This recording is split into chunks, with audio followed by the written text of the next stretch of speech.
already said, we came to the conclusion that we no longer love each other.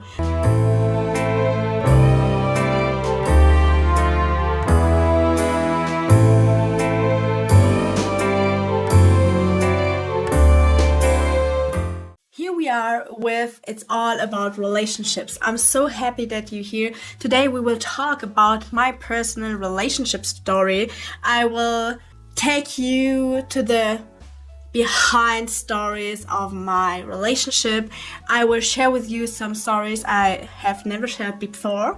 So we will have a start. For when you don't know me, here are some facts for you what I'm talking about when I'm talking of my relationships. My relationship. I am together with my future husband for almost 14 years, okay? I'm right now 30, so this is a huge amount of percentage of my life together with him. And long-term relationships have got their own struggles, have got their own problems, as you know. And of course, I went through this problems and these challenges as well. And how did I manage to have this growing, thriving relationship, even if we face some challenges? And how did I do this? And what these challenges were? We will talk about it right now. Okay, let's get into it. We start with a very wonderful memory of mine. I no longer love you. This was my, how can I say it? This was my sentence when I had an open and honest conversation with my man for almost, let me think about it. We are together for almost 4 years. 4 years ago, I did this conversation with a man, and we came to the conclusion that we no longer love each other, okay? Because we had an immense amount of relationship doubts. We had a sex life which was not there anymore. We were together like roommates, and I was not happy with this relationship anymore. And he was also not happy with this relationship. And then we had an open conversation about our feelings, and we, as I already said, we came to the conclusion that we no longer love each other. And as funny as that might sound, that was the turning point in our relationship. Because when you no longer have something to lose, because in this situation, normally the most amount of people would have said, okay, then we break up. Then this it is. Thank you for your wonderful time and bye. But I can't remember why we choose that way. We were like, no, fuck this. We will find a way how to make this work. And I really be honest, I didn't know why I choose this round, this particular way for me and my future husband.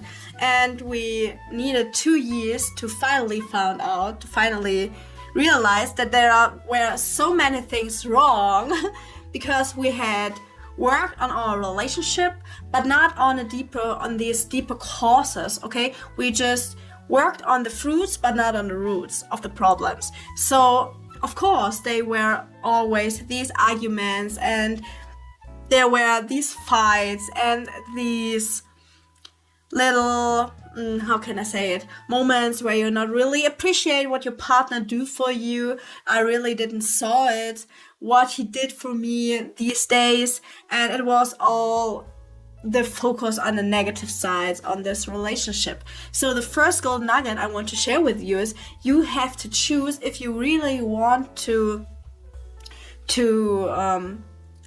not, how can I say it, if you really want to turn around this relationship. And there are relationships which are no longer solvable, rescuable, curable. I don't know what word you want to say here right now. it's in these cases where one of the people which are included in the relationship said, I don't want it anymore. Because when someone said, I don't want it anymore, I can't take it, I don't want to make the job, then it's over. Okay?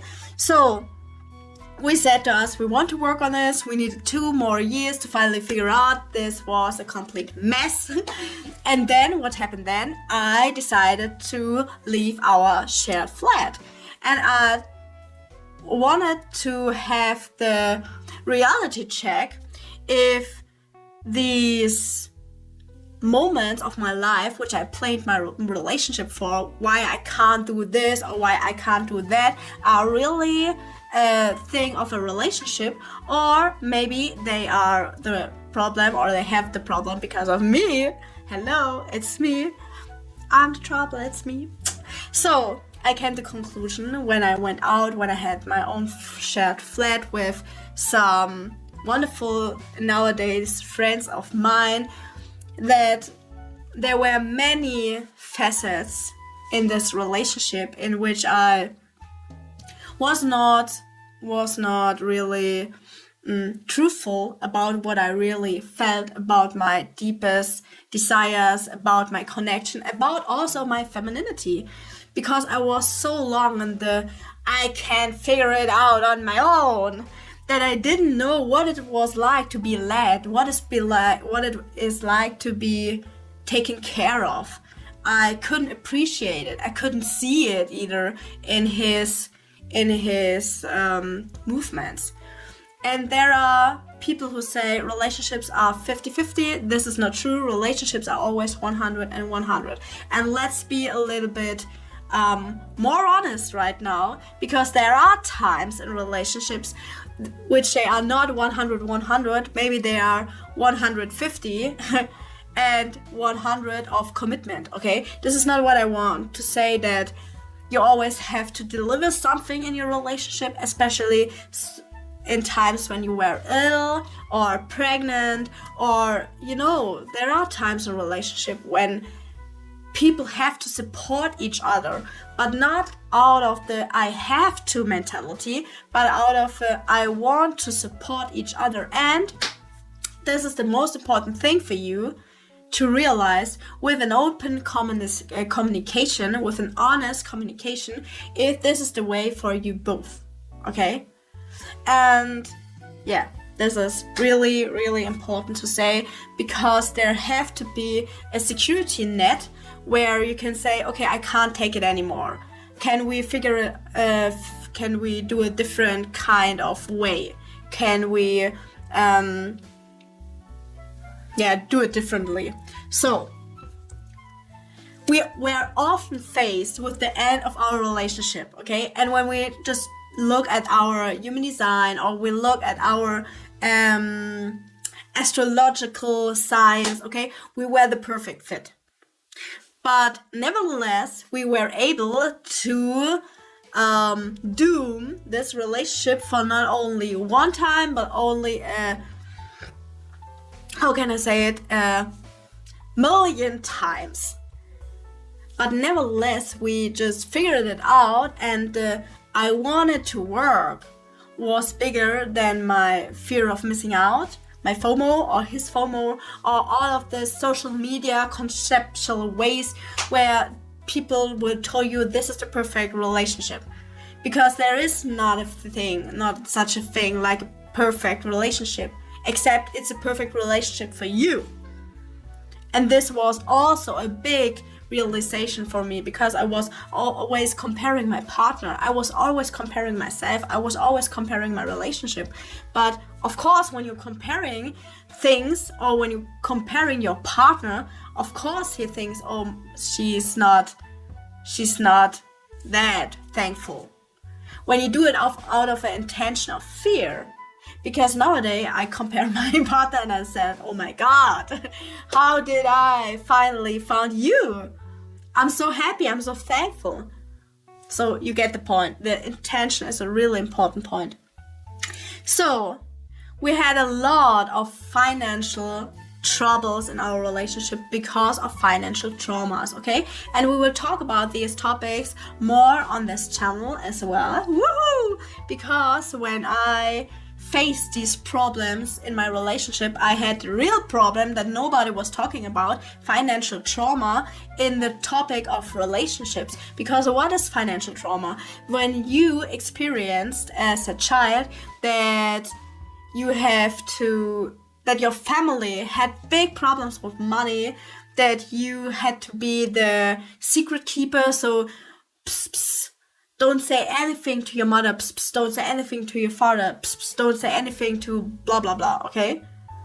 Then of course you will have these attachment trauma, or you can develop an attachment trauma where you connect these financial troubles, these fears, these it's never enough, these if I would have more money, and also this, oh, you can't spend it. It's too precious to have this money here on the bank account. You can't spend it.